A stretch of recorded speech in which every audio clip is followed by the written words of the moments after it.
Ambiance éclectique et surtout des grands jours, ce 8 mars 2025, Journée internationale des droits de la femme, à l'esplanade de l'ambassade du Cameroun au Gabon, les femmes de la communauté camerounaise vivant au Gabon se sont retrouvées autour de son Excellence Madame l'ambassadeur du Cameroun au Gabon et en République démocratique de Sao Tomé et Principe pour célébrer et exalter cette journée si chère à la femme.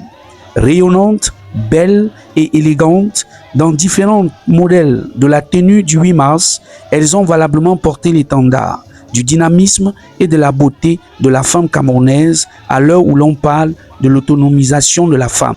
Il faut préciser que plusieurs activités étaient inscrites dans le carnet de la célébration de cette édition, à l'exemple de la causerie éducative du vendredi 7 mars 2025 à l'esplanade de l'ambassade sur l'autonomisation de la femme, animée par un panel de belles et fortes femmes constitué du docteur Eyenga Doline, modératrice, et des femmes ayant réussi dans le domaine du transport terrestre et maritime, de l'événementiel, de l'industrie du bois, de la distribution des produits brassicoles et bien d'autres encore, qui aura connu une adhésion massive des femmes venues prendre part à ce rendez-vous du partage des expériences, sans oublier les participations des époux de ces femmes braves ayant décidé de les accompagner dans ce challenge. Je crois que l'autonomisation de la femme, comme nous l'avons suivi ce soir, c'est un plus pour l'homme.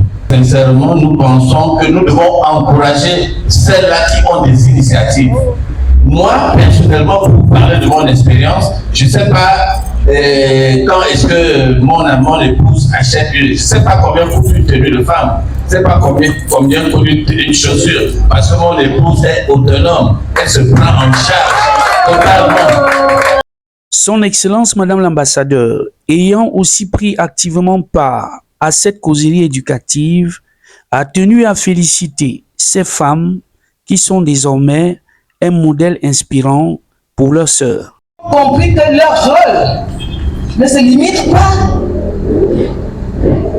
à faire des enfants à la maison, à préparer à manger pour les bouts, pour les enfants, à s'occuper des tâches ménagères, mais qui doivent aller au-delà de ce rôle qui leur était traditionnellement attribué par la société. Madame Nana, c'est une femme qui a exercé dans un domaine traditionnellement réservé aux hommes. Quand j'arrive à Libreville et qu'elle me parle de son activité, j'ai été émerveillée. Parce que c'était la première fois que je rencontrais une femme qui me disait qu'elle était amateur. Je n'en avais jamais rencontré de ma vie. C'était la première fois. Et l'autre jour encore, il y a une délégation qui m'a rendu visite. Et à cette occasion, il y a la brave dame qui est assise de l'autre côté de la modératrice, qui m'a parlé de son activité. Et cette fois-là, j'ai encore été impressionnée. Elle m'a dit, je fais dans la transformation du bois. Je vais bien regarder et je lui ai posé la question. Je lui ai demandé de m'expliquer exactement ce qu'elle fait.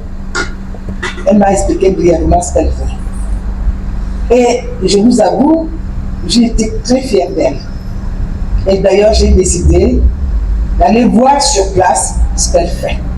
Ce sont des modèles de femmes. Cette édition aura connu une participation assez importante des femmes aux différentes activités, car elles auront été aussi nombreuses à répondre présentes à la marche sportive du samedi 8 mars en matinée, aux côtés de son Excellence Madame le ministre conseiller. L'ambassade du Cameroun auprès de la République gabonaise, sous l'égide de son Excellence Madame l'ambassadeur, a tenu à organiser cette marche sportive qui participe du bien-être des dames et qui les rend davantage polyvalentes dans leurs différentes activités. Nous vous sommes très reconnaissantes. Merci au coach et merci à nos collègues hommes qui ont bien voulu nous accompagner. Merci beaucoup et bonne fête à toutes. Merci. c'est pas une soirée karaoké que s'est achevée cette édition, tout en nous disant à l'année prochaine.